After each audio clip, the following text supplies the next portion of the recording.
मित्रों, मन कर रहा है आज आप ही से बात करूं। जय हिंद भाई। राजस्थान कंप्यूटर अनुदेशक भर्ती का एग्जामिनेशन कंप्लीट हो चुका है। कट ऑफ कितनी बनने वाली है इस भर्ती के अंदर? भाई इतना ज्यादा कट ऑफ क्यों रहेगा? मैंने पेपर सॉल्यूशन भी करवाया है, लेकिन जो मार्क्स मैं बता रहा हूं, अगर आपके इतने नंबर बन रहे हैं तो आप आगे के लिए क्वालिफाई हो जाएंगे, वरना आप दूसरी किसी भर्ती की तैयारी करो ताकि उसमें आपका सिलेक्शन हो। चलिए कंप्लीट बात करते हैं। सबसे पहले तो बात करते हैं पेपर के लेवल की। अभी मत गया ना है केस आप लिया सुख लिया लटका के मैं जगह धारा डिजिटल बोर्ड का ऊपर मास्टर आवा है ना बात ना हूं तो या माले 1000-2000 टाबरी वीडियो बत्ती देखिए ना। अब तो तारा भाई को रुतबो है समझो थे।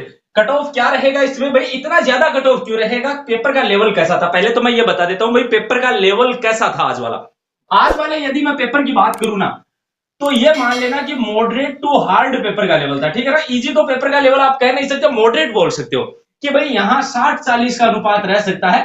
बाकी आप इजी इस पेपर को नहीं बोल सकते, मॉडरेट टू हार्ड बोल सकते हो, ठीक है ना। यहां बात करी जाए कितने नंबर पर और उपस्थिति, देखो 70% इस भर्ती के अंदर उपस्थिति रही है। लगभग 75,000 के समथिंग विद्यार्थियों ने आज वाला एग्जाम दिया है, ठीक है ना। इस एग्जामिनेशन को दिया है। 3,500 से ज्यादा इसके अंदर है वो पद है। अब अगर इसमें बात करें कि general, OBC, EWS, SC, ST और जो मादाएं हैं इनकी कट ऑफ क्या रहेगी, पहले तो अपन जो नर हैं इनकी बातें करेंगे कि भाई नरों की कट ऑफ हमारा 16 की कट ऑफ इनकेरेसी। उसके बाद में बात करेंगे कि मादाओं की कट ऑफ कितनी रहेगी। यहां आप एक चीज तो समझ लीजिए कि पेपर यदि 60-40 का था और वहीं लास्ट टाइम की जो वैकेंसी थी उसके अंदर आप सभी को पता है कि लगभग 2900 से 3,000 पद है वो खाली रहे थे लास्ट टाइम भी। कारण क्या था? वही 40% वाला कि बच्चों के 40% अंक भी नहीं बने वो सबसे बड़ा कारण था। इसके अलावा अगर बात करी जाए इस बार भी, तो इस बार जो पेपर सेकंड है ना वो तो जबरदस्त था ही था, बाकी पेपर जो फर्स्ट था वो भी अच्छा था। हो सकता है बच्चे फर्स्ट पेपर के अंदर किसी बच्चे ने 60% भी कर दिया हो, तो किसी ने 75 या 80% भी किया हो, लेकिन रहेगा नहीं इतना, ये बात तो तय है। यहां अगर मैं बात करूं मादाओं की, तो भाई इनके बारे में मैं ये बता सकता हूं कि 50% अंक यदि बन गए, यानी कि दोनों पेपरों में 100 थे ना, यदि 100 क्वेश्चन आपके दोनों पेपरों में सही हो गए ना, यानी दोनों पेपरों में 50-50%, ठीक है। इतने प्रश्न अगर आपके सही हो गए तो आप बिल्कुल 100% सिलेक्शन की दौड़ में हो। लड़कियों का इतने नंबर पर सिलेक्शन हो जाएगा आराम से, निश्चिंत रहें, मतलब बेफिक्र रहो थे, ठीक है।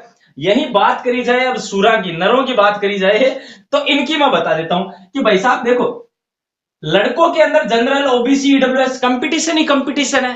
नीरी जनता भरी पड़ी है, नीरी जनता भरी पड़ी है। यहां अगर इनकी बात करी जाए ना, तो देखो इनका जो कट ऑफ ये मैंने लिखा ना, ज्यादा तो बहुत ज्यादा तो नहीं रहेगा, लेकिन ये मान लेना कि ठीक ठाक कट ऑफ रहेगा, जिसके पीछे के कई कारण है। एक तो भाई 70% यानी कि 75,000 लड़कों ने एग्जामिनेशन दिया, उनमें से कुछ लड़कियां होंगी, ज्यादातर लड़के ही हैं। वहीं जनरल, ओबीसी और ईडब्ल्यूएस की जो कट ऑफ है वो रिकॉर्ड तोड़ रहेगी। एससी एसटी कट ऑफ में आप इतनी गिरावट देखोगे कि वाकई में आपको ये लगेगा कि एससी एसटी की कट ऑफ जो है वो इतनी कम रह सकती है क्या। यहां अगर मैं बताऊं ना इनके बारे में, तो आप लोग देख लेना कि जनरल कैटेगरी में जैसे कि पेपर फर्स्ट में हो सकता है किसी लड़के ने 70 क्वेश्चन तक अटेम्प्ट कर दिए, ठीक है, हो सकता है ये ऐसा, मैं मतलब ये नहीं है कि 70 ही, अब हो सकता है कोई 65 क्वेश्चन पर रहा हो, कोई 70 क्वेश्चन पर रहा हो, तो किसी ने 65 क्वेश्चन भी कर दिए हो। आज वाले पेपर के अकॉर्डिंग 70% कर सकता है, ठीक है। यहां अब देखो जो पेपर सेकंड है ना, यहां जरूर आप लोगों को यह देखने को मिल सकता है कि लड़के 50 क्वेश्चन, 55 क्वेश्चन या मैक्सिमम किसी ने 60 कर दिए होंगे, किसी ने 65, भाई कोई रेयर ही बच्चा होगा जिसने 65 कर दिए होंगे। अब अगर अपन आगे इसमें देखें ना, तो जनरल कैटेगरी में अब इसी आंकड़े के आधार पर यदि आप देखोगे ना, तो जिसने भी लगभग 120 से 130 क्वेश्चन सही किए होंगे, 120 से 130 क्वेश्चन, वो इस वैकेंसी में जनरल कैटेगरी से 130 क्वेश्चन पर सिलेक्शन लेगा। यानी कि मतलब 70 यहां करता है, 50 से लेकर 60 क्वेश्चन यहां से ही करता है, तो भी 170 के आसपास जाता है, ठीक है, सॉरी 130 के आसपास जाता है। अब यहां आप एक चीज देखिएगा कि ओबीसी कैटेगरी में हो सकता है कोई 120 क्वेश्चंस के ऊपर है वही सिलेक्शन ले ले, यानी कि ±5 क्वेश्चन इसके अंदर आपको देखने को मिल सकता है। ईडब्ल्यूएस कैटेगरी में भी लगभग यही आंकड़ा 115 क्वेश्चन के आसपास। एससी और एसटी कैटेगरी में आप ये देखोगे कि 105 क्वेश्चंस पर ही बच्चे सिलेक्शन ले लेंगे। ये जो आंकड़े मैंने बताए ना, ये आंकड़े निश्चित तौर पर आपको आपके रिजल्ट के अंदर देखने को मिलेंगे, ये तय बात है, इसमें कोई मतलब शंका नहीं है। अब अगर बात करें अपन इसके रिजल्ट आंसर की, तो आंसर की आपको हो सकता है कि सितंबर, मिड सितंबर तक देखने को मिल जाए। मिड सितंबर या 10 सितंबर के आसपास ही देखने को मिल जाएगी आंसर की। रिजल्ट में लगभग 1.5 से 2 महीना आपका लग सकता है।